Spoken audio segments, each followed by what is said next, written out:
This podcast is also sponsored by 4Gears Marketing Agency. Whether you're seeking to establish a better online presence, increase your sales, or connect with your audience in a more meaningful way, partner with 4Gears today. Reach out to them and see how they can take your brand or business to the next level. Hello and welcome back to the Here's the Crack podcast. We're back. Second appearance with Carley Anderson, yes, thank also known as Flippin' Belfast. We had you on, I think, episode 116. We talked about your sort of, what would you say, origin story, maybe? Yeah. Origin story? Like Batman? Yeah, so we'll get into like where you are now though, but if you want to go back, listen to that. But yeah, welcome back. Thank you for having me back. So how are you getting on? All good. Still flipping. Yeah? Yeah. Doing a bit more. About a year ago, what had you on? Like what's been happening since then? Like The last year's been pretty busy. Most of it has been taken up by actually teaching the rest of Northern Ireland how to flip. right. Yeah, so that's been good. I've held a few courses showing people how to do it and then kind of holding their hands while they've been flipping, and they have made some serious cash. How have you found that, like going from like doing it yourself and teaching people? It's full on, but I do really enjoy it. Yeah. Like, I love it, and I'm a people person and I love meeting everybody, and they've obviously watched me for a bit and found out, have an interest in it. So it's been great to show them how to do it, save them money, get them good trades, and actually see their finished product, which are always gorgeous, and then see the money they're making at the end. I suppose you're teaching the process and you're pretty confident with, what is it you teach? Like what is like the main part if someone comes to you, they're like, Carley, I want to get into flipping? So you have to come to my course before I do. So we can't disclose that information. No, I'm teaching everything. I'm going to arm them with everything they need to know in this course on how to flip a house from start to absolute finish. Yeah. I always say the lowest I made on a flip is 41,000, and I want them to walk out that day having all the tools they need to go forward and make that. And the goal for me is for them to make way more than I do. Like that would be the dream, that they're making way more than me.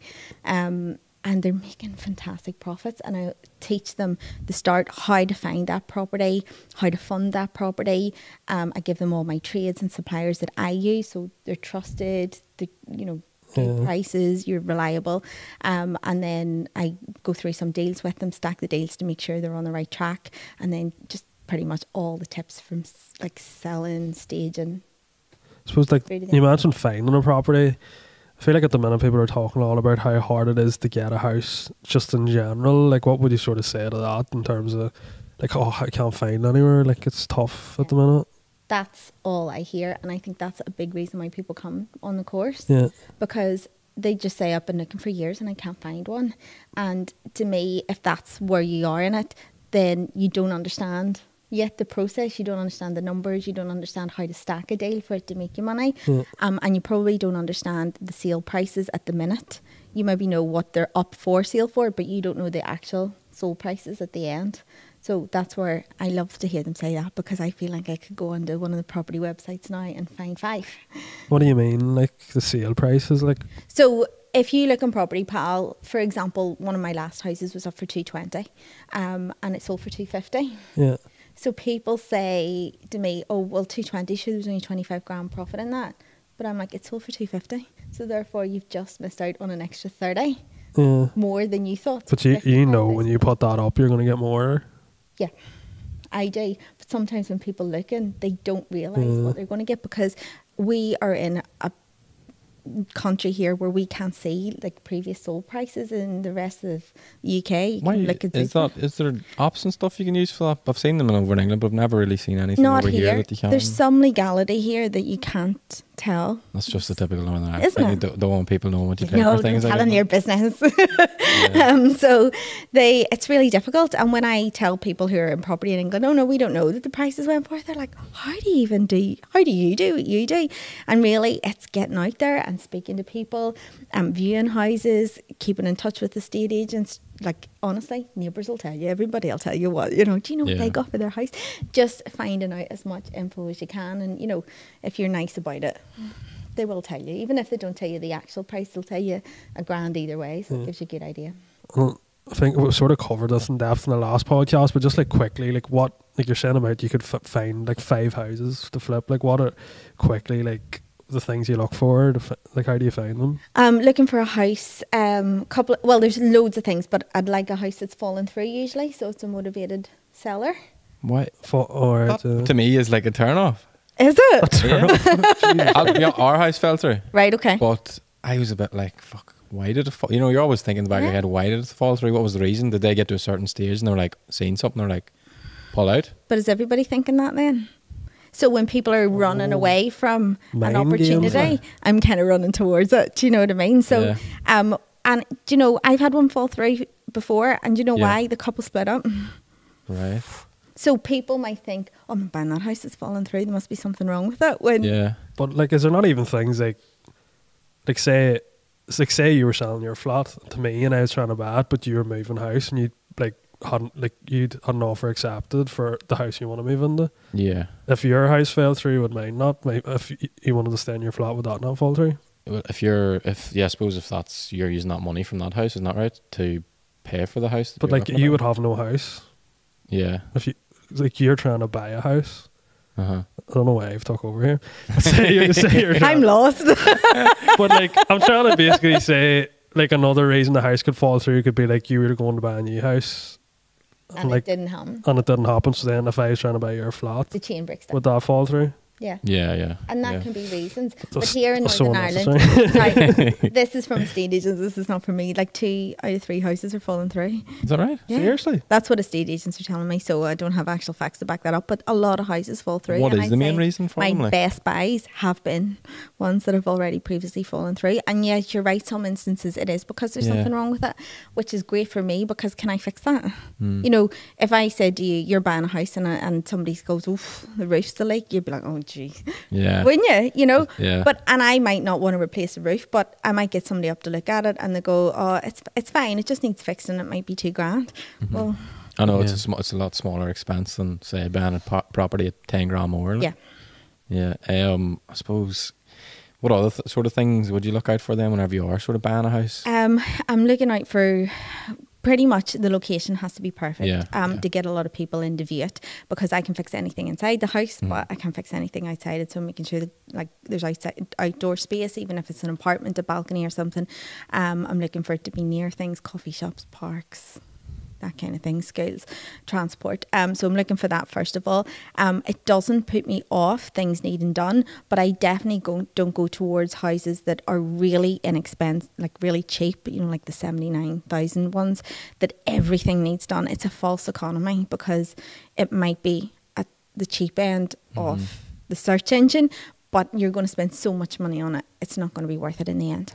And also, I try to work with a really good layout of a house. I never add on square footage. Yeah. And that's no extensions. I don't go into the roof space. Roof space like we were talking about how much conversions are, you know, just for one of those like very new box kitchen diner extensions that you see. Yeah.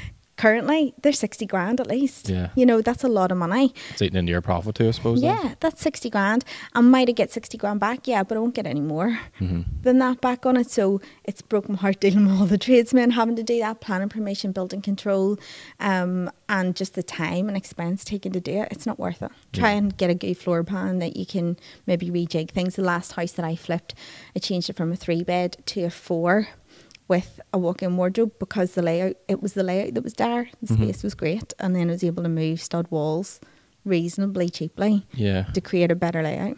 Is that something you wouldn't obviously be afraid of then, is just pulling a few walls down and making something bigger? Not at all. Do you think people shouldn't be afraid of that sort of thing? I really don't think they should be. I think it sounds a bit daunting, but they're not going to take the wall down. Well, hopefully they're not going to take the wall down.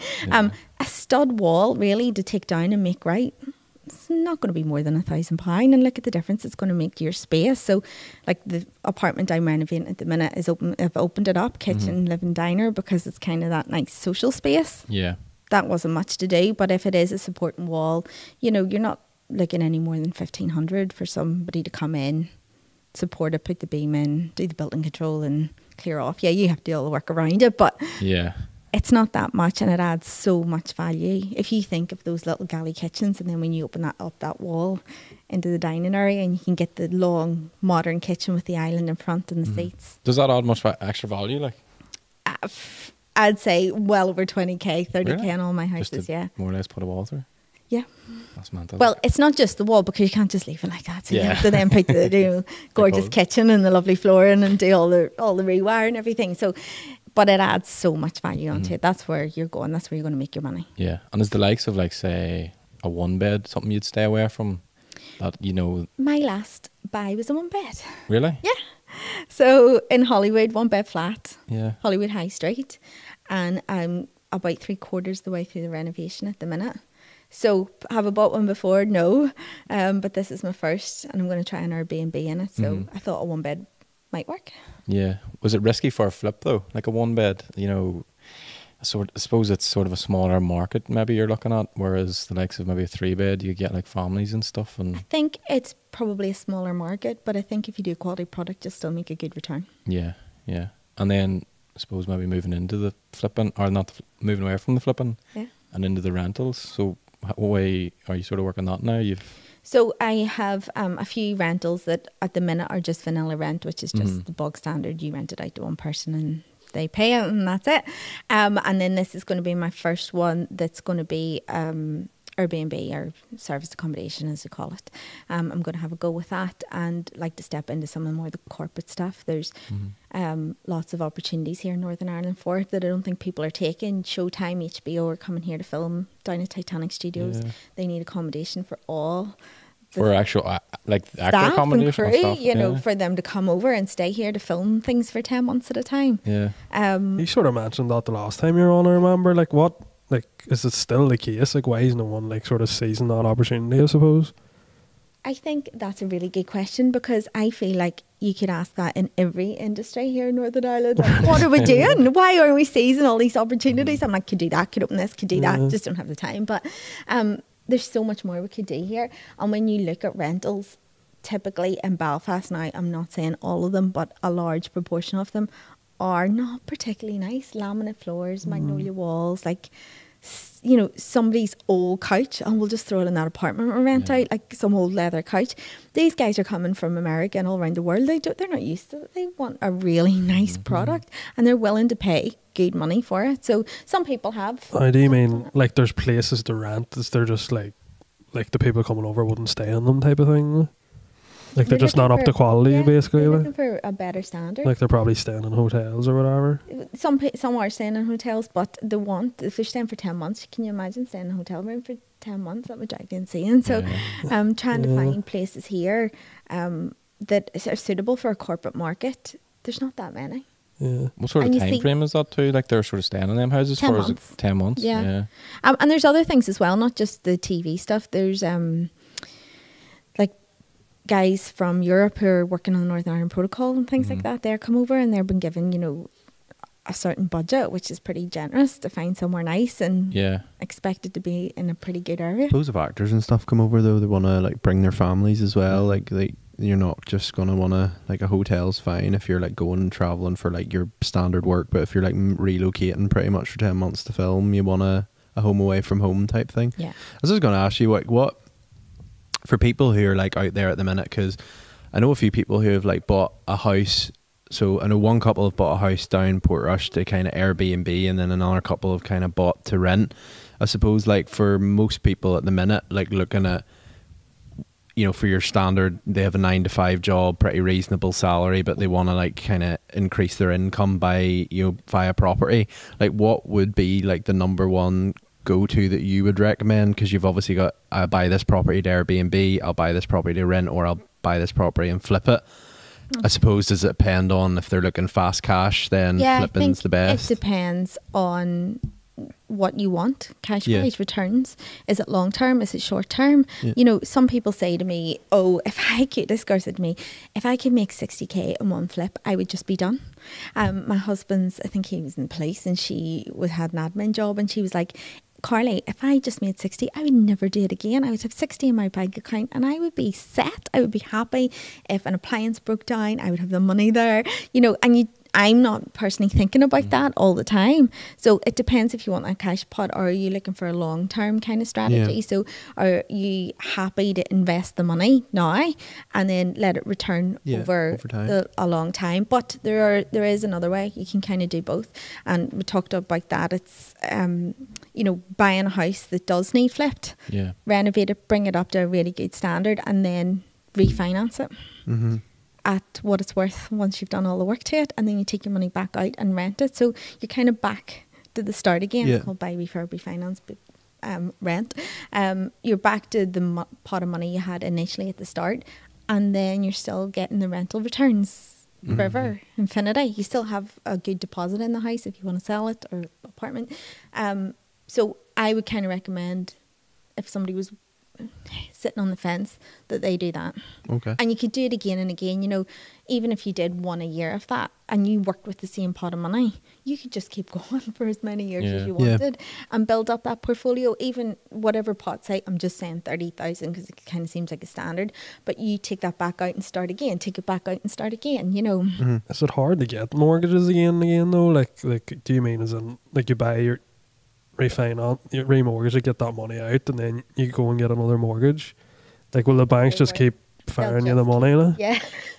As long as that seems mental. it's not, you're back to square one. So if you're taking a mortgage out, do they not see that as a bigger risk? Like, they're like, you've already got a mortgage. Well, your buy-to-let mortgage depends on your rental return, not on your income. So you're having to pay 25% down for a buy-to-let, not the kind of standard 10% you would for your own home, sometimes 5% for your own home, but so you haven't paid 25% down, so you've more invested into it money wise, and then also they're earning money from it.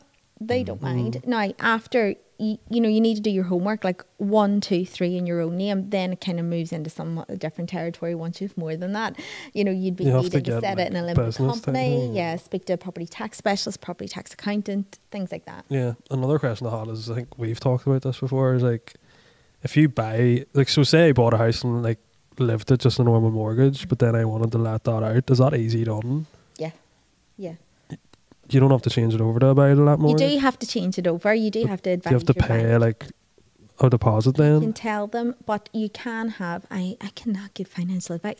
You can speak, it's possible to have 2 residential mortgages. Yeah. So you might not have to change but like, it so, buy-to-let. yeah, so say like I bought a house, lived in it, and I was like, I want to rent this out and move to another house. Like, is that hard? Like, is there like a financial burden to that, in terms of like, will you have to pay another like amount off the house you're going to rent out as well as the deposit, or how does that work? It depends on, everybody's different. It depends on the personal circumstances, earnings, tax returns. It depends on so many more factors. What you're best doing is going to a mortgage broker who can advise you on your circumstances and what's the best thing to do. Maybe it is better you get a second residential mortgage. You let your bank know. It'll depend. All of us in this room will be different. Interesting. You see with the rentals, the buy-to-lets, what you were saying there, that you don't actually, it's not based on your income. Yeah. It's rentals. So what way does that work? On your rental. So they'll go out and they'll value the property and they'll decide this apartment's going to make you £800 a month. In rental revenue? And that's what they'll lend you on that basis. So you'll have to put 25% deposit down, and then they'll decide, the mortgage company will value sometimes it's a bit lower than you actually will get because the rental market's so buoyant here. Yeah. But that's what it's based on. Yes, you have to submit pay slips just to show, that you could cover things if anything changed, but that's primarily based on what your rental return is. And then, just to add on that, I suppose, then the likes of an Airbnb, how does that work? Is that the same? Does it fall under buy-to-let? Yeah, and so does the flip. It's under buy-to-let, and it's obviously doing it for yourself. Is that the type of mortgage you get out for a flip? Mm-hmm. Is it buy-to-let? Some people contact me and say, I can't get it flip mortgage. There is none. It's either you're doing it on your own residential home, or you're buying a second home on which is a buy-to-let. And why would you go for a buy-to-let over a residential mortgage? Because some people already have their own home. So they don't have a choice. Yeah. It is the second one. Sometimes, as I said, you can't get a second residential mortgage, but it can depend on lots of different things. And sometimes it could be your holiday home, so it has to be a certain distance or from your home, from your actual home, and things like that. So, yeah. I didn't realise that there had to be a certain distance away. What if it's your second residential. So it'll obviously be based on what your first house is then, from like distance wise. If you're saying I need 2 residential mortgages, because obviously the bank is going to be like, you don't live in 2 houses at the one time. Come on, mate, what are you doing? Yeah. So yeah, you could be like, well, one of them's a holiday home that I'm refurbing, like you said your friends were in the North Coast. So yeah, you would get a second residential on that. Quite enough. I think I was about to interrupt and change the subject there into something else. So well, I suppose that's off. sort of on the topic, but I suppose with normal mortgage, obviously it's 10%, but with the buy to let's 25. Yes. So that's quite a big proportion more. Would you have any sort of like advice and like funding that, or ways to get around that, or? I'm still a big fan of investors. Mm-hmm. You know, if somebody believes in you and somebody wants to, you know, help you, you borrow that money from an investor. Yeah. And you'll be surprised how many people are willing to lend you that money. Yeah. And then you set up a contract with them in 12 months. Once the house is renovated, you'll pay them back the money they have lent you plus 10% off what they've lent you, not off the profit of what they've lent you. You haven't got into bit of that yourself, just like, I suppose, like speaking, coaching many people. Have you like supported anyone? Or? I have. Yeah. Oh. I have. Investor now? Yeah. Remember the last time you were talking about investing? Tommy's like, I I have did. a proposal for you. I did. I've actually invested with one of my friends who did her second flip, and she asked me would I be willing. It wasn't. It was £5,000. It wasn't a lot of money. But I was like, yeah, let's go for it. Is that not a bit scary though, especially being mates with someone? Or are you not a bit like, ooh? I don't know. I feel like I'd rather support my mates than a stranger. Yeah. That's a fair point, Do you know actually. what I mean? I do think I'd rather like see them like have a I go. wouldn't be giving and either prosper. you £5,000. But I'm do not you not surprised. think he's more likely to give you a back? No, I'm only joking. Like you would do anything, wouldn't you? If I lost my friend £5,000, like I would be out there, you know, anything. I can't think of a really bad job, but I would be doing anything to get that back. Whereas if I didn't really know them, I don't know if it would be that. I probably would, but you know what I mean? You'd be that pressed. That's what you'd be thinking. In terms of like, obviously we had you on a year ago, and I feel like at that time you were started, but you weren't like, you were at the walking stage, you weren't at the running stage, if that's a good description to use. And I feel like now, especially from like watching you over the past year, like you're definitely at that. You're now you're running like. I feel like I'm at stumbling stage. See, I would say like a lot, like from an outsider looking in, like there's a lot of like growth there. And I'm interested to ask you, like, how do you feel at the time we interviewed you a year ago? You were like mainly focusing on the flipping and like your journey within that. And now I feel like it's changed to now you're like involving other people, you're coaching, you're doing like talks and stuff. So I'm interested to know, like, in the past year, like, how has your job or role as Flipping Belfast changed? It's really changed, and you probably do see that on Instagram, because I always say in the last year, if I had just kept quiet and just did my houses, I would have a really peaceful life. Yeah. But I haven't kept quiet. I've obviously been posting this to show other people what's possible. And then I get invited to lovely opportunities like this with you guys, the talks, teaching people how to do it, the courses, flown out to Dubai to speak at the Dubai Property Investors Network, and like 2 in London and things like that, which is great. You know, I'm in front of more people, helping them, and then also you're there for, there's more investors. Like social media's upped its game a little bit in the past 12 months, and had some people to help me with filming and editing some clips of what I have been doing. So yeah, it's changed massively. That is probably takes up more of my time. Yeah, teaching people, doing all the extras that come with it, than the actual property would be an hour a day if I just did that.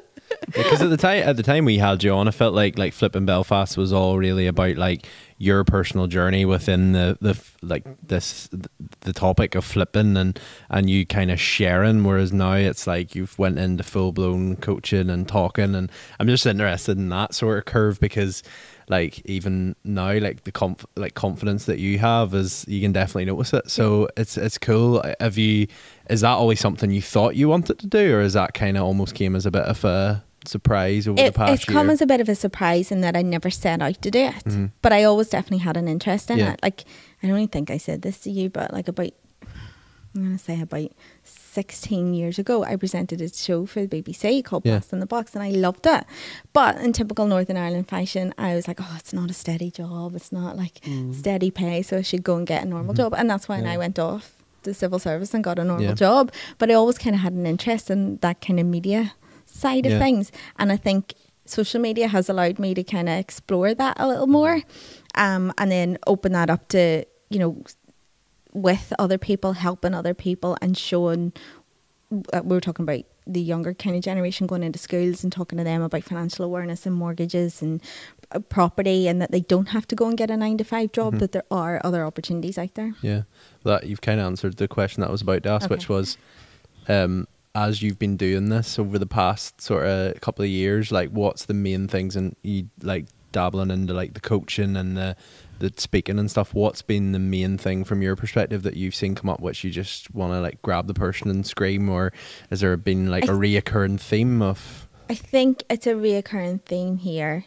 that there's a fear, there's an underlying fear, and sometimes it's confidence, sometimes it's what other people think of them.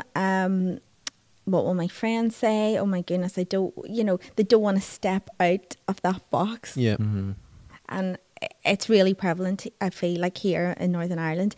I actually, one of the guys that was from the schools that I met, he is from another country. I won't say who it is because I'll identify him, but he's from another country. He moved here 5 years ago as a teenager, and he was the only one out of the whole group that contacted me afterwards and said, could we have a coffee? And I was like, absolutely. And I thought, how interesting. He's the only one not from here that asked to meet me for a coffee. And when we sat, he said, I can't believe it. In the country that I'm from, people are sharks. They want the next promotion. They want the next opportunity. And he says, I've come here 5 years. And he says, I can't believe. I'm looking around me going, are you not going to go for that? No, we're okay as we are. And he said, it's just so alien to him. He said, people are happy just to get to a certain level and just coast, that's it, just easy life. And he said, I cannot believe it. Like, I can't believe people aren't chasing the opportunity. And he was the prime example. He was the only one from he said even in his class, and it's not a school class, like I think it's kind of like graduate kind of level, that people had chosen that course but were still like doing the bare minimum, you know, not actually reaching for every opportunity going. Do you think that is an age thing as well though? Because like, I even think like people, you know, the older sort of generation do seem a bit more like, oh, just like tip away, whereas like people our age are very much like career driven. Even see now like people are having kids a lot later, like maybe not getting married, maybe travelling more. Do you think like maybe the younger generation are a bit hungrier when it comes to that stuff? Well, you are younger than me, so I'm hoping that it is the younger generation are coming forward with that. But still, like even my age group, I couldn't tell you any of my friends that we'd ever dare post a video on social media. It's just not there. And I actually know people who are really keen to get started and stuff, but that's the thing that holds them back. Yeah. What will people say? They'll make comments under the video like they will in this one. Yeah. It's interesting though, because I feel like when it, like for you mentioned like the older generation are kind of more stuck in the ways in terms of like, you know, you get your 9-to-5 job, you know, and that's the sort of what they pass down to the kids, their kids, and then I feel like our generation's kind of breaking out of it where we are very career driven. But then I would also argue that our generation are also like mad in terms of like their consumers. They literally just watch social media, they watch TV programs, they admire what they see, but then because they are so stuck in this cycle of consuming, there's no practicality to want to do, if that makes sense. So I would say a lot of people probably see what you're doing, even like people would say like to us, or like, oh, the podcast is cool, but I could never do that. It's like, why not? Yeah. And I feel like it's because you get this like dopamine hit or like satisfaction from just consuming it, and then it's like when it actually comes to doing it, your brain is just such a fog. You're like, what do you mean do it? Like how would I even start? Yeah. I think it's cool, like the way you're able to like coach people, and even that one out of what a class of maybe 30 was like, that's mad. And just take some action, like for anybody. And I feel like it really doesn't matter. I know I'm doing this kind of like inspiring course for young people in August to kind of show them what's out there, like the way a bit. But I don't think it matters what age you are. My property mastermind that I did, there was a man on it who was 75, like brilliant. He's doing a year's mastermind course to learn how to make money in property. I love it, from a job. job Yep. and a retirement. Let's do something different. I know Deirdre won't mind saying that she was on my last flipping course in the Merchant, and she's in her late 60s. She wants to get into this. Like, there is no... Ages doesn't define you. You can do it at any age. I always say, if people are like, I'm on 40, am I too old to start this? And I'm like, the only time you're too old is when you're in a box. That's it. Like, you're under the grind. That's it. Before that, you can try anything. You can have a go. What's some of the things that like you've learned in the past year, like yourself, in terms of from a like even like a confidence or like a learning curve? Like, has there been some things you've learned since you've been last on with the public speaking, with the courses and stuff that you've had to... I don't know if I learnt it or I just got better at it, not giving a hoot what people say. Yeah. Not giving a crap about the comments or the unfollows or whatever. I just don't care. I actually don't care. And not trying to second guess myself before I put something up. You know, on my Instagram, it's me. It's not just property, because I'm not this, and I don't want to be this property expert who, you know, arms crossed and telling you about mortgage rates coming down. Like, that's just not my bag. You know what I mean? You'll see me in Mallorca dancing and having a crack. You'll see, you know, you'll see a bit of life and what I do day to day. And not to second guess when I pick that up, here's what I'm doing. And people enjoy it. Like, I am actually getting more engagement on just things I'm doing rather than the actual property stuff. Being authentic, like. Yeah, so I think probably not caring as much with people. Is there a stage where like the comments and stuff did get you, sort of, I suppose, like starting out? Did you find it hard at any stage, or have you always been like that? I think like the comments always, what do you think about the comments when you get them? I think it always kind of, you think... I don't really care anymore. Do you not care? I do think, like, I don't care in a way, but I just think, oh, come on, you know, come on. Like, a prime example, you said you don't care, but you went and looked at the person who wrote the comment. Oh, yeah. Called out. You're full of shit. I would say, though, that, like... He's got a dartboard in his room. Yeah. But I did too. I went and looked at the person and I thought, oh my goodness. Actually, then, when I was speaking to you guys last year, it wasn't even me that saw the comment. It was a girl that worked in my hairdressers, and she said, I seen the podcast and seen this girl wrote this comment, and then I got into this argument with her for 4 hours about, if you had listened to the podcast you would have known. And I was like, oh right, okay, which made me go back and look at it, and it was an hour before I went on stage for Think Network's resilience talk. So I actually included it in the resilience talk, you know, the fact that I went and looked in there. So, you know, but it's just natural, isn't it, to just like go and then you let it go. I think the thing is you just let it go a lot quicker than you would have before. It's a win-win though, like, because like you get better engagement, like no matter what the comment is, the video will perform better if you comment on it. So like they're sort of helping you in a way. I think it's just maybe when you're like not having the best day and you see something, you're a bit like, fuck you. I think I think the way I look at it is if they've commented, they've clearly, like, it's clearly resonated with them in some form, which is at the end of the day what you kind of want your content to do at the end of the day. Yeah. And sometimes it's a fine line, I think, with money. Yeah. That's a big taboo, like, here as well. Like, you know, you don't want to be saying how much money, but I do, because I want to show people that you can go and make this on, you know, you guys, what are we in May? You could go and, you know, buy a house, have it flipped and have it sold for Christmas and 40k, 50k in your bank account, you know, and I want to show people how to do that. So it's hard. Where's the line? You talk about money, but you don't want to be showing off, but it's not bragging, it's just trying to like highlight.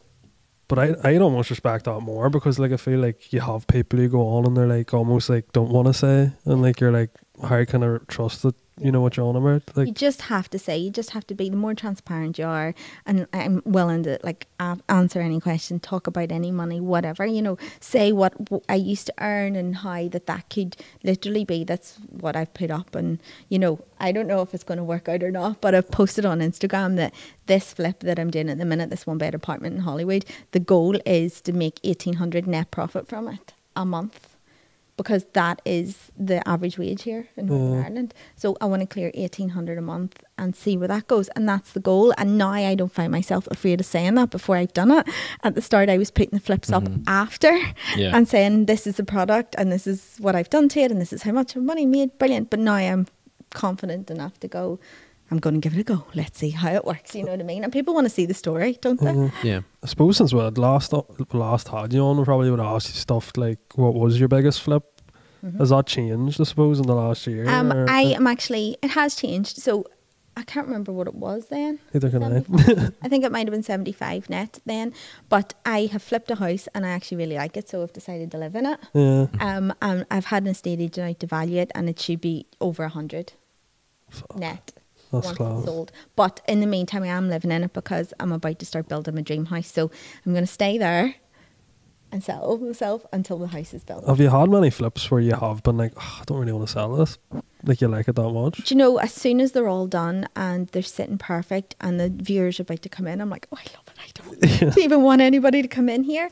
And then there's like funny things. People come in and they're careless. Like the house is immaculate and somebody went up my stairs with, must have been a handbag over them, and created this navy rainbow bouncing up the stairs with a handbag on. Like, and you're like, oh my God, they're only in the door.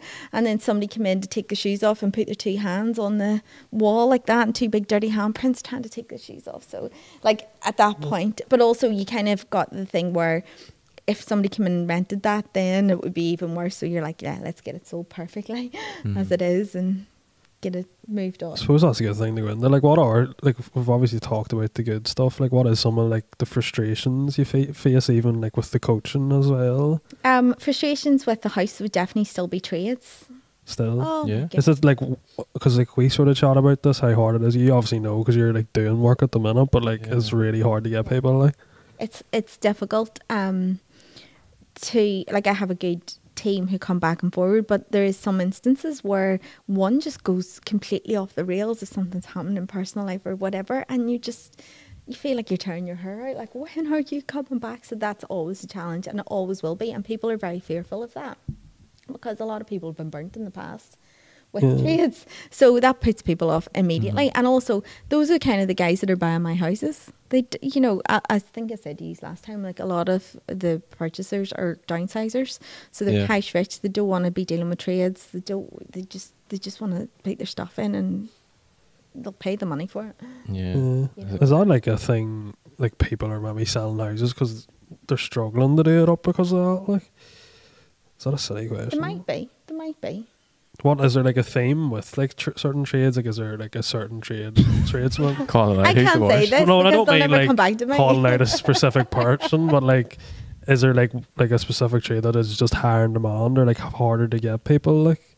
Or is it just Roofers. roofers? Oh my goodness, trying to get somebody to fix a roof, or if there's a leak or tiles blown off in the wind and smashed, they are so difficult to get hold of.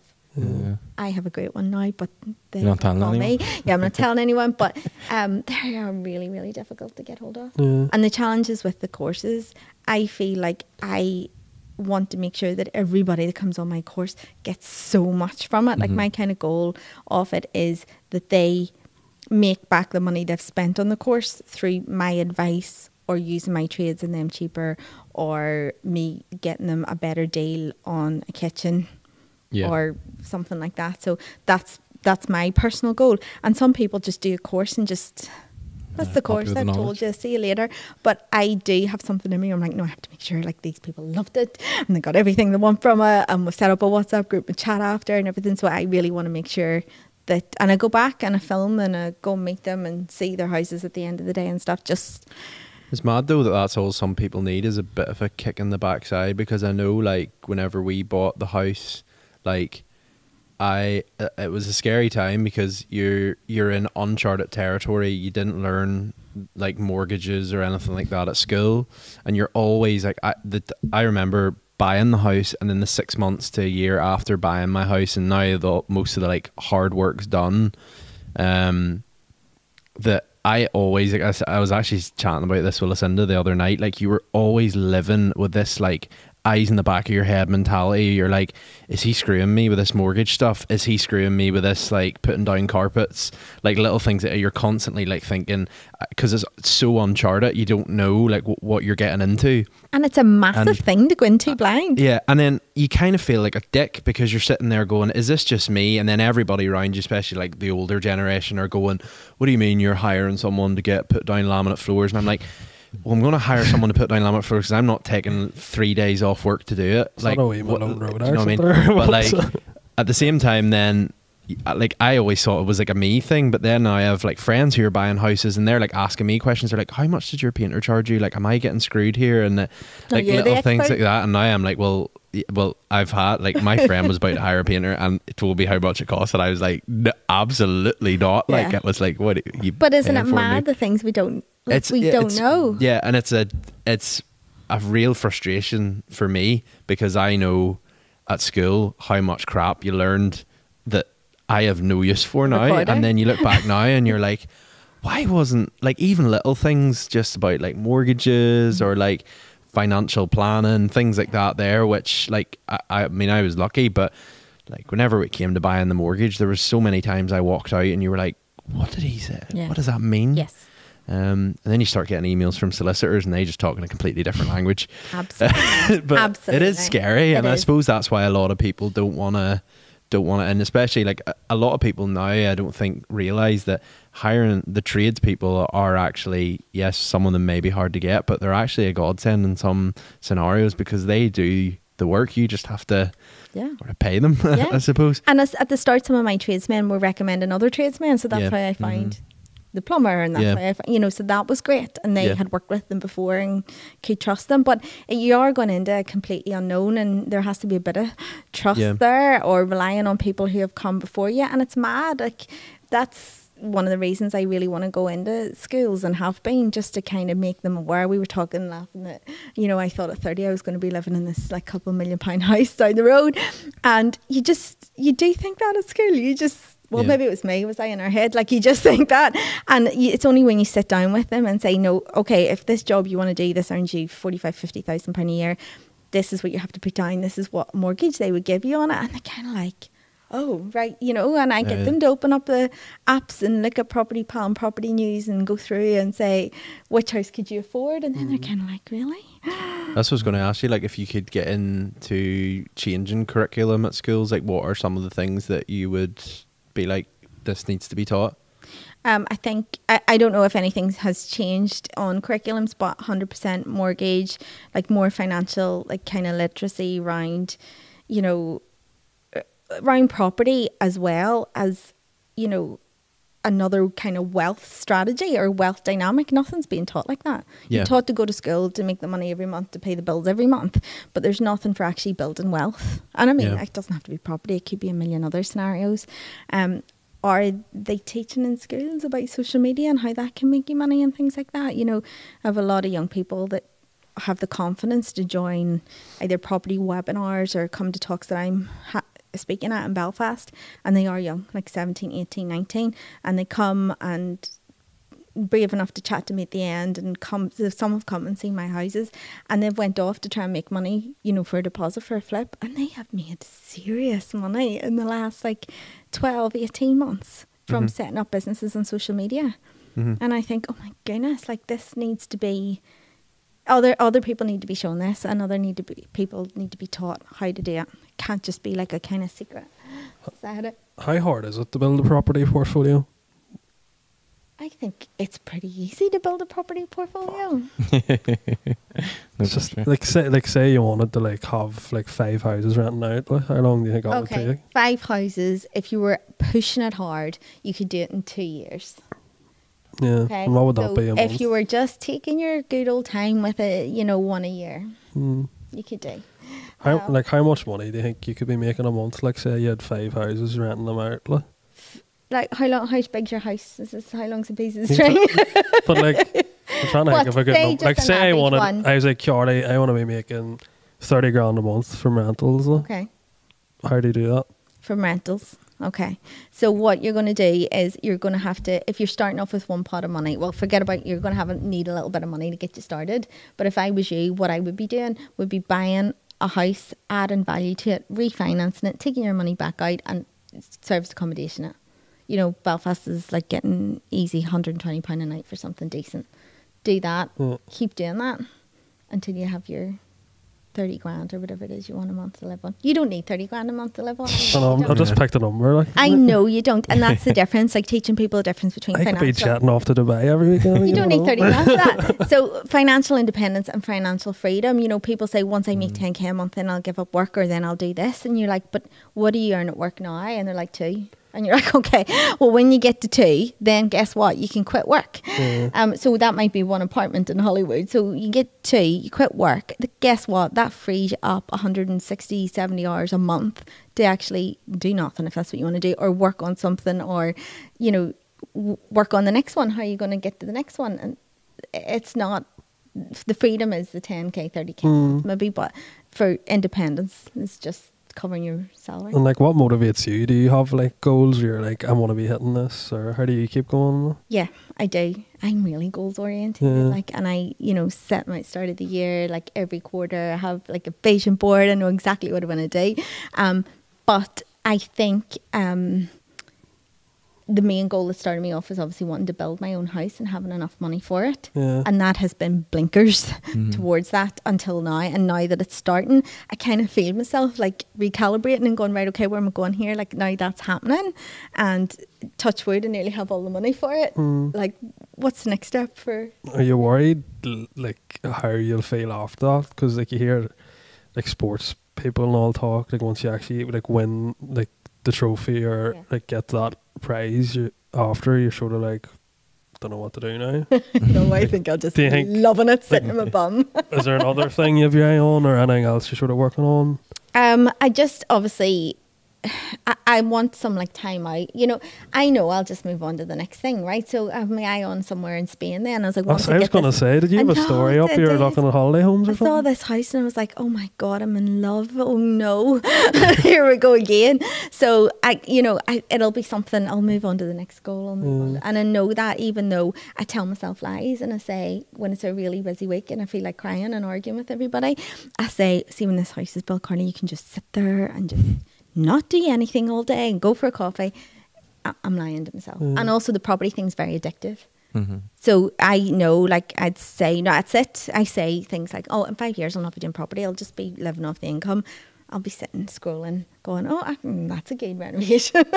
So yeah, that's... What about abroad? You sort of touched on, like, have you had much experience buying abroad? Would you ever want to go outside of Northern Ireland? Absolutely no experience. Although a place in the sun asked me to go on, but I have absolutely no experience. Is that still a thing? A place in the sun? I remember watching that with my granny. Like, yes, that's mad. it's still the thing. That's mad. You see the things they do on TikTok, taking the piss out of it. Margaret and Jonathan have found this whopping property in the south of Spain. Yeah, so I have no experience of it, and it's a fine line. I like a really fancy hotel, so sometimes I think how much, like a place I like in Spain's £1 million for an apartment, and I think how much would I have to spend in that lovely hotel to get, how many times could I stay there for £1 million? And I know the property developer in me says, yes, but Carley, you'd have an asset at the end of it. I think I was actually talking to my dad about this at the weekend. He was like talking about people getting holiday homes and stuff, and he was like you're paying big money to be out there maybe a couple of weeks a year. Yeah. And like maybe you'd rent it out, but are you ever really going to get that money back or see it, really? It seems like mad. So I'm torn. I only like that house. So if when that house comes up, I'll buy it. Otherwise, I'll stick to the fancy hotel. And is that for you, or is that going to be a investment to say buy? Well, if that multi-million-pound house comes up and when I can afford it, yeah, I would keep it for me, just for me. But I'm happy just to go on holidays and enjoy myself there. And I think you get to go in different places, don't you? And see different places and not be stuck to the one location. For someone like yourself who's built up that portfolio, in terms of, obviously you start off with one, you flip it, you make money, and then you kind of, as you move on, you start to realise that, yes, the reward at the end of, say, 6 months of hard work is 60k. Yeah. And that's great. It's a big lump sum coming in. But for someone like yourself who appreciate we're kind of aiming at beginners, but, you're 2 years down the line and you maybe built up a good portfolio, how do you look at, like, whenever you're scrolling through Property Pal, do you automatically look at something and go, that's a flip or that's a rental? Yeah. How do you decipher between what you want to, is it more just here's the money and here's the financial reward from it, or? It's what I'd say I'm probably buying in areas that would suit both. So I'm very flexible. There has been houses that I have been like, this is a rental, this is a rental, this is a rental, got to the very end and went, oh, sell it. Yeah. So the one on Ravenhill Road last year, refinancing it, the company said it was worth 150. I was like, yes, because I bought it 6 months before for 92. So I was like, great profit, brilliant. And then my estate agent said to me, I get you over 160 for that. And I was like, sorry, what? He's like, I get you over 160. I was like, no, would you? Seriously? And he goes, yeah, you put it up for sale and got me 169. Do you know, from 92 in November, and then we were agreed 169 in May. Yeah. You know, great profit. I spent. So you just 14 didn't really do doing it all. anything? Oh, you spent money on doing it all? Spent 14 doing it all. And then spent 3 on stamp duty and taxes. But that was once everybody was paid, solicitors and estate agents, clear and easy, between 56 and 58 grand. But is there a bit of a trap? I know obviously you know estate agents and stuff like, but is there a potential to come across people who are being like, you know, I'll get you 160 for this, and you're not getting 160? Maybe I would assume there is, but I don't know them. Yeah, but yeah. I would assume that there definitely is people that would, you know, everybody's out looking for business, and maybe they do think they can get you a certain amount, but I've always sold with the same estate agent. Yeah. Kind of. And you sort of stick with them then. And also, you know, that's might be an issue for somebody who doesn't really know what they're talking about. But I was thinking, yeah, I could get it. I could definitely get it. And then one of the girls that was on my flipping course, she's actually flipped a couple of doors down. She's just had it staged yesterday. It looks beautiful. And she was like, oh my goodness, I hope I get 150. And I was like, I sent her a message saying, 50, like mine got 169 a year ago. You're definitely getting more than that. And she was like, oh my goodness, I need to aim higher. So yeah. Do you think the prices of things, what have you sort of seen in recent years? Are they going up? Are they sort of staying the same? Or what's the market actually like at the minute? At the minute, I feel like the market's gone up. There's still not enough properties. There's certainly not enough properties of good quality. Yeah. So when they come on the market, everybody lands on them. I see, I agree, because I've had this conversation with someone recently, and my interpretation, I bought our house about 18 months ago, and at the time I kind of thought, that's pricey, like. And as times went on, I've kind of thought, house prices are definitely coming down, right? Because I've seen in areas that I previously was looking at, and like, I don't know whether it's because I'm looking for them lower cost houses, but then 2 have now went up in the same area that I live in for more money than I bought my, and I'm kind of thinking, what the hell's going on here? But they've gone off for more money, and I bet you they sell for even more. Yeah.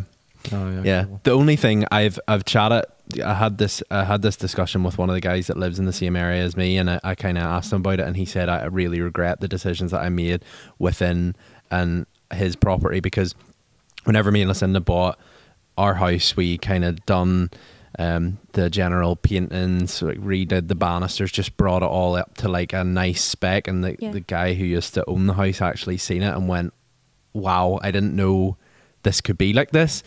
And I remember talking to a guy a couple of doors down, and he was like, I've put way too much money in this house. Right. He was like I'm never going to get the money that I spent on this house back. And it's like, I found it really interesting, because it's like that fine line between like going too far and then going just enough to try and, like, if you were to sell it, like, I know we would probably get more for our house now if we sold it, just for the little work that we've put into it. So I suppose, like, from, like, say a 17-year-old or an 18-year-old who's maybe coming out of school, going into uni, starting to earn money, like, what would be your advice in terms of, like, trying to say this is what you could work towards in terms of? Yeah, I think really educate yourself. And there's loads of free information out there. I did my training, my few years training with Simon Zucchi in England. He has a YouTube channel, and it's so worthwhile. It's free. Just get on it and jump on webinars and everything he's teaching you.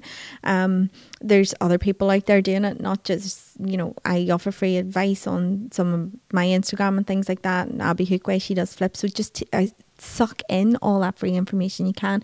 Read books on the subject, Property Magic podcast, the Property podcast, all those kinds of things, and take in as much as you can.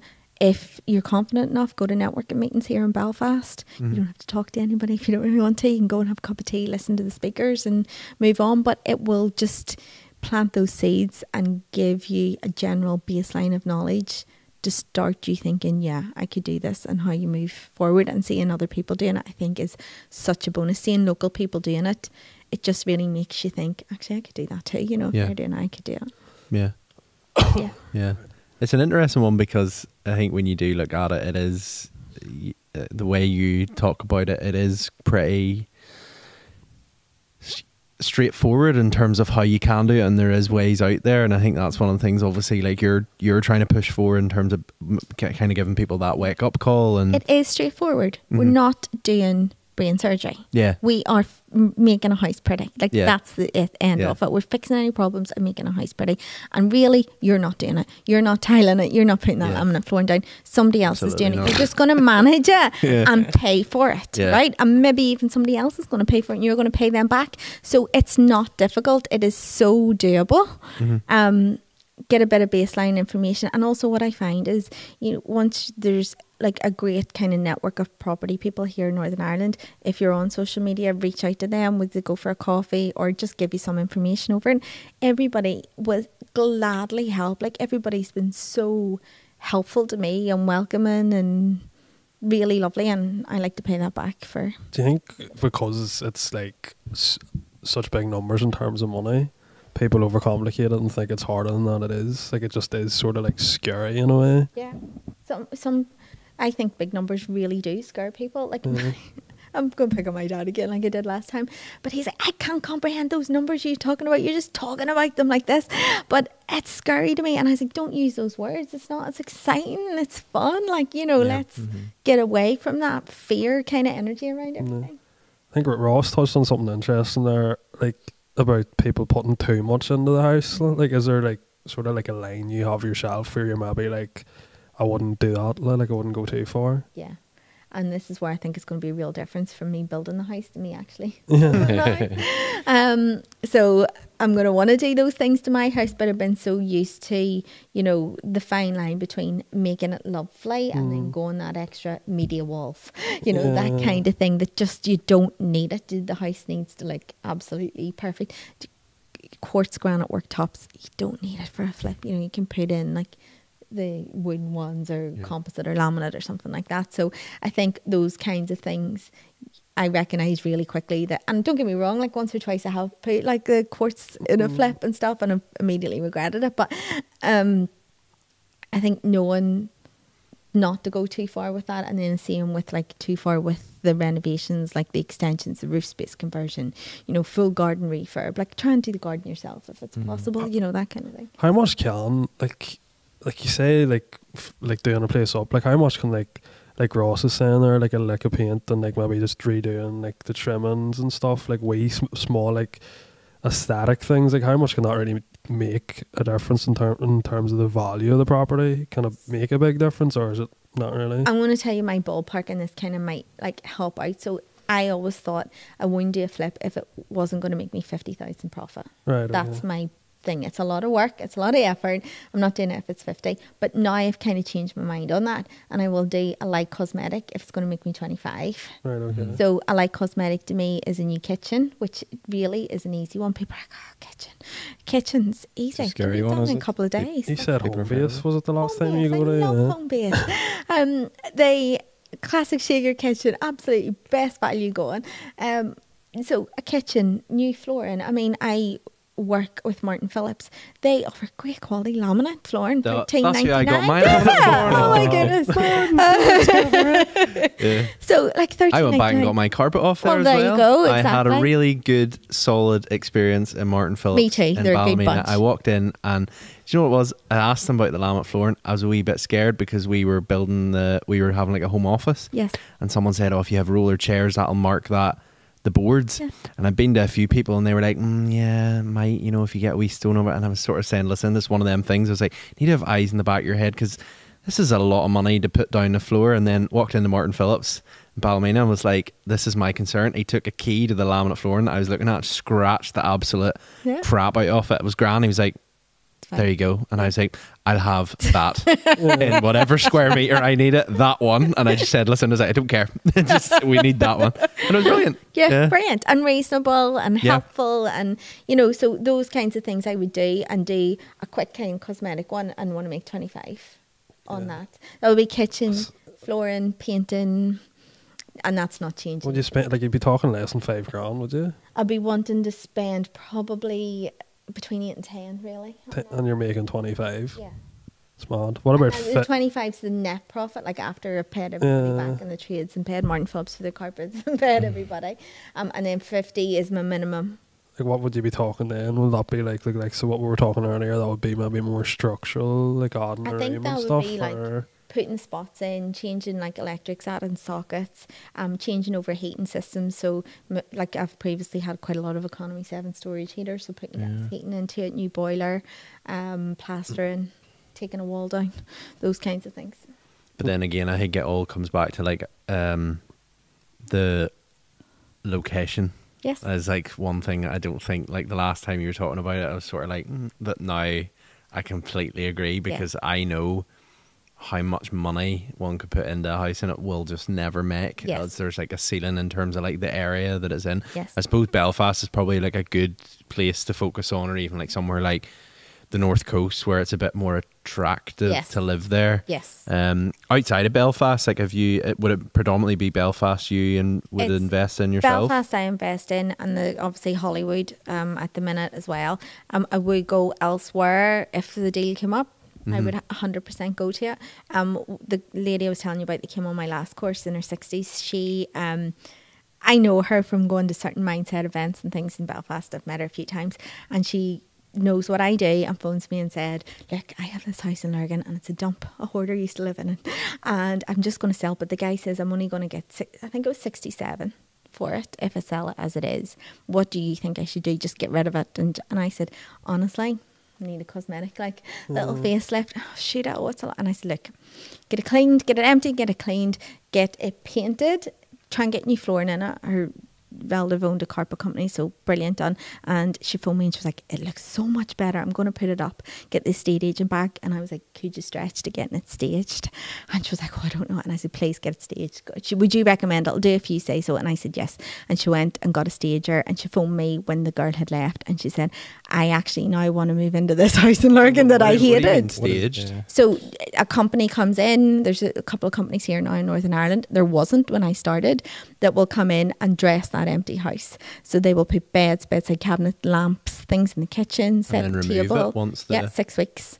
And then they'll what sort of money do you pay for that thing? Like sort of I think top end for 6 weeks you're looking at about 1,700. And is there like tiers of like how fancy the furniture? I think it stuff depends on the more size of, because I would use it, but at the minute I'm doing my own because I kind of enjoy that part of it. But it's obviously different if it's a 1-bed apartment, a 4-bed semi or something like that. So it depends on that.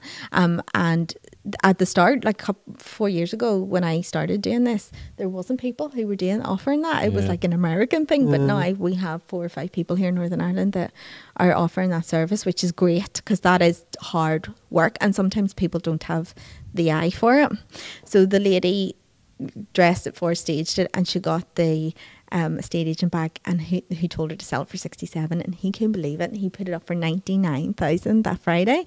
And the next week I think she got 107 for it from 67. And I was like, look how much money. And she was like, I am coming on your course, I have another house that I need to sell. So she came and has learnt for her, now she's gone back to do that's so valuable. That's so valuable because like you're set, like it's a mindset. It definitely is a mindset thing as well, because you're saying to me like, 6 weeks, 1,700 quid.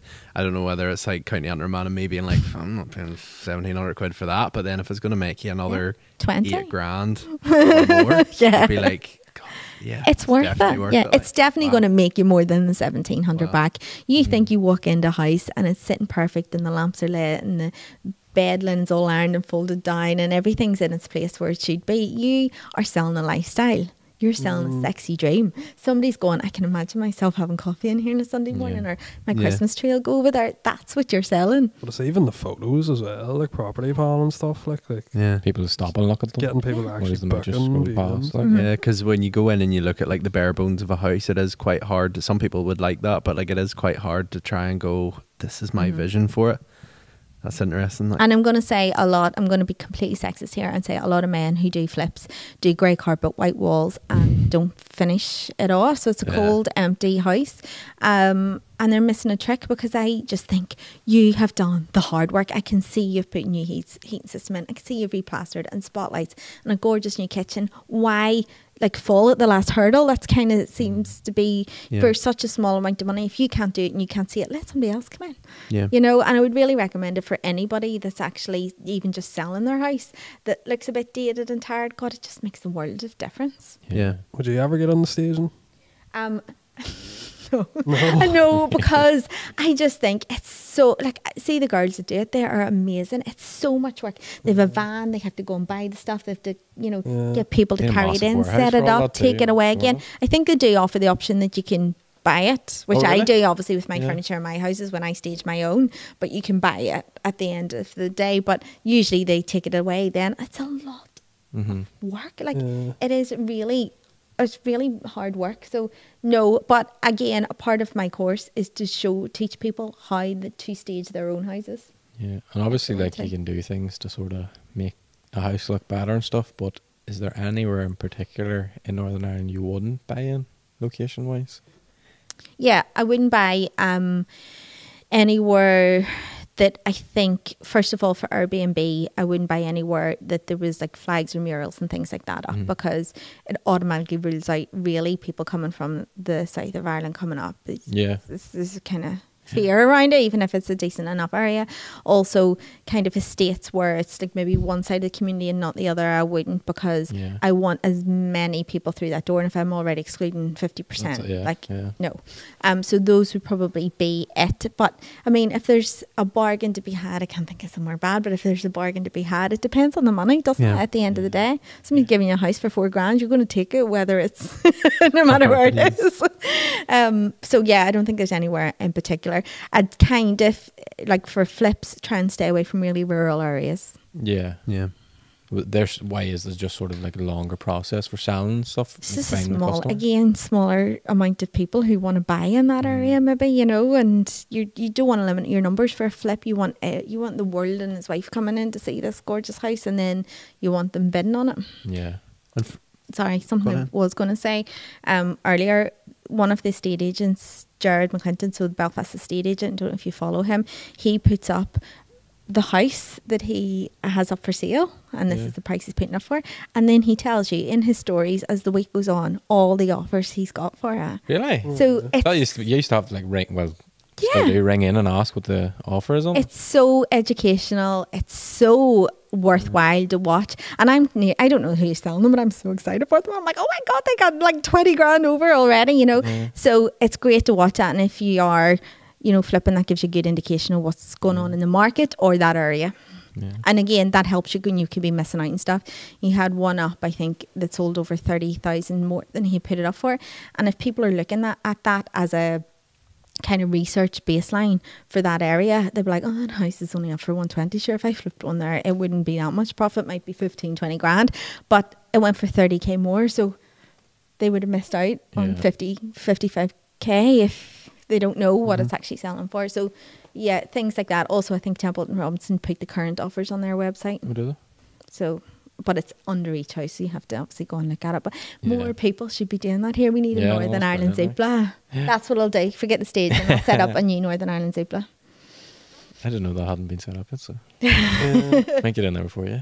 Do you want to do it together? Joint venture? Do that, In terms of the Airbnb side, what's some of the things that you've kind of discovered from there, where you're obviously you're used to the flipping side of things, and then also the renting, but from Airbnb, is there anything that people might not know about when it comes to buying a property for Airbnb? Well, this is a learning process for me too. I'm right in the thick of it at the minute, and I'm taking loads of advice from Dave Cordner, who owns Central Belfast Apartments here and looks after. He's the Airbnb coach. He came and spoke at one of our events in January, taking loads of advice from him, reading his book, and then learning from other colleagues and friends that I have and that are doing that at the minute.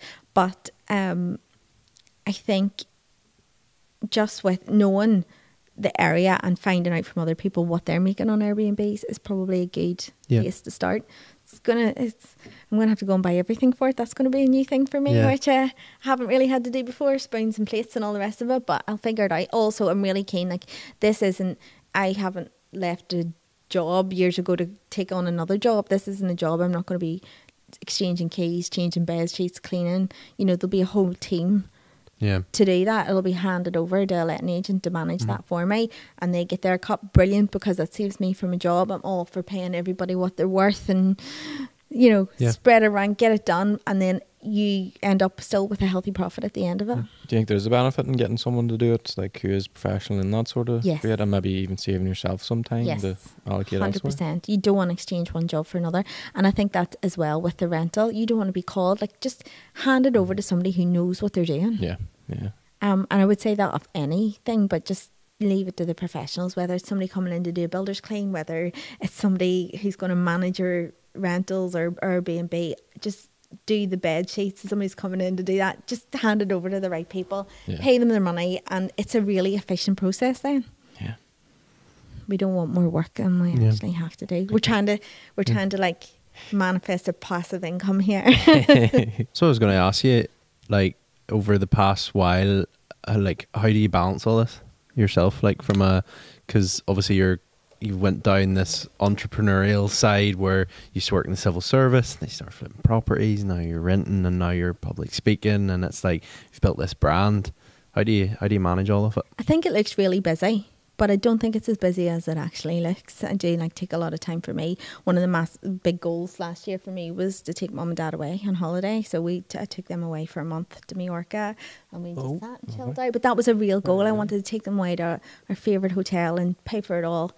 And we enjoyed it. We loved it. And having lots of regular rewards, whatever that is for you. For me, it's getting away to a bit of sunshine or having a break sometimes. So making sure that plenty of those are You're probably one of the first people who said that. It's just like, it does from the outside, it looks busy, but it's not. Like, I think a lot of people try and portray this like, oh, I'm waking up at 4 a.m, absolutely grinding until 2 a.m. waking up at 4 a.m. Like, one of my goals, I think I said it to you guys last time, was not to get up in the dark. So I don't get up in the dark anymore. Now, that's easy in the summer months. But in the winter, unless the daylight's out, I'm not. Like, I can fit everything else. It's time management. I don't need to get up and go to the gym at that time. I can go at something else in the day, you know, some point else during. And I am getting like lots of, you know, downtime, and I am busy. There's some days again that are mental, and then there's some days that are really laid back, and I might be going over just to check something in a house or whatever. So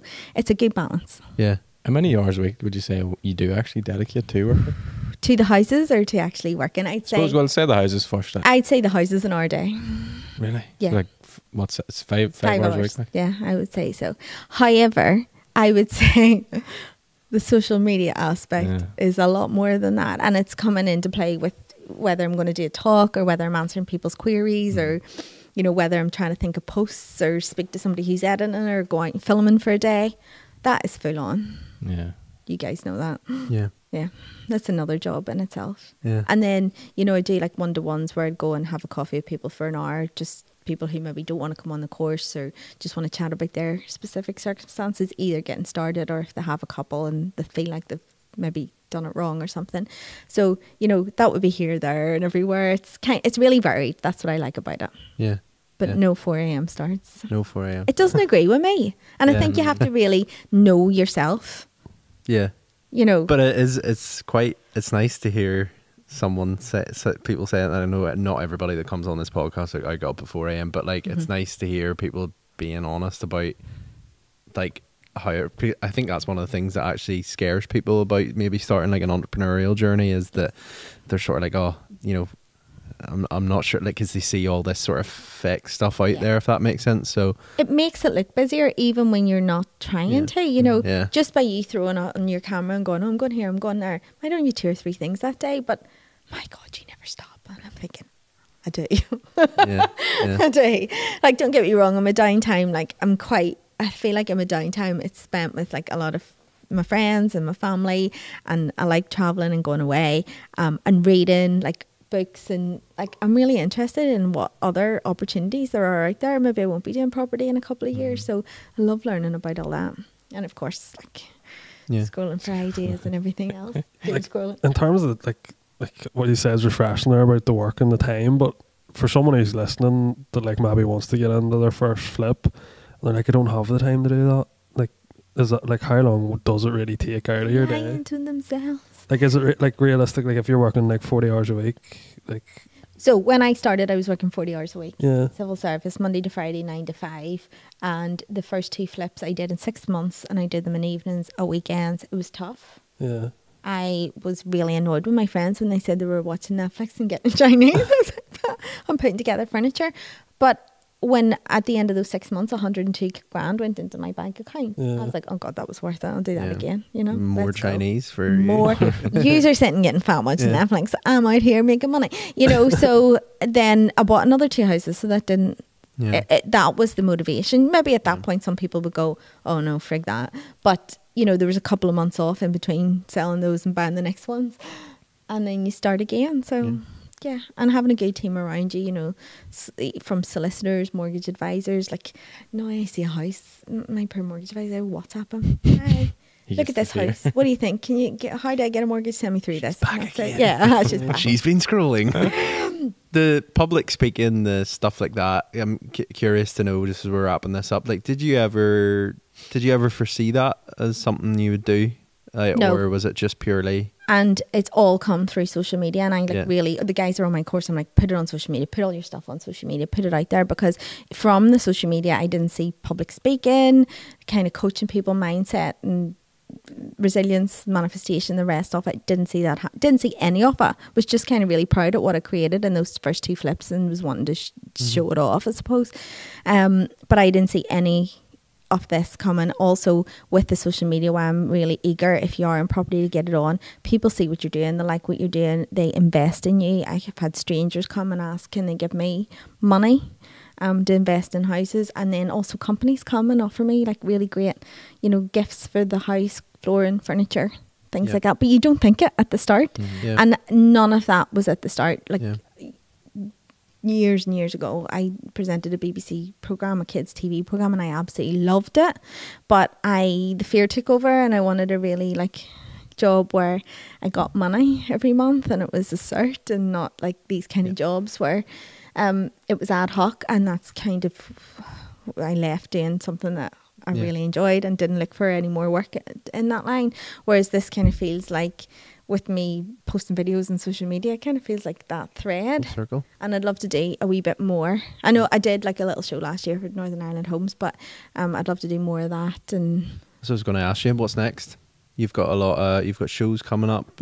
What? well, I'm still going to teach the courses and still show people how to do it. Build my own house, so the dream is finally coming into fruition after a lot of money every year. It's just got more and more frightening prices.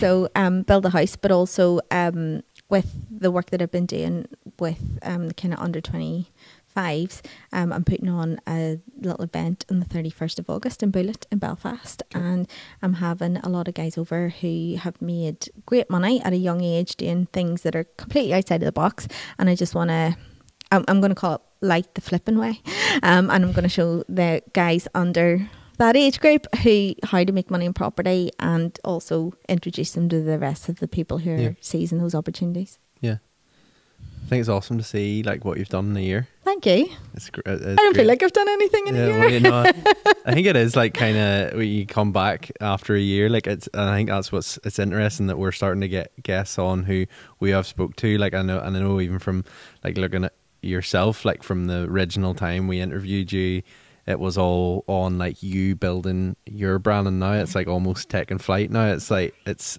great to see. Thank you. And I'm helping totally everybody. enjoying it. Yeah, totally enjoying it. Yeah. There's also the Think Network, so I'm speaking on manifestation, which I have a real interest in, and it's quite new for Belfast, and it's happening 23rd August at 10 Square. So I spoke there before on resilience, so I think this will be a good night. Yeah. Well, we will make sure and include links in descriptions for if anybody wants to go grab tickets for an event. You'll get it in the description of this podcast, and obviously if they want to find out more about you, your links will be in there as well. Okay, but it's an absolute pleasure having you back on again. Thank you for having me. We'll mark the calendar for a year down the line. Yeah. God knows what will. Make sure everybody just flip and does it. Just flip and do it. That's my advice. Awesome. Do something about it. Thank you very much. Thank you. All the best. Thank you.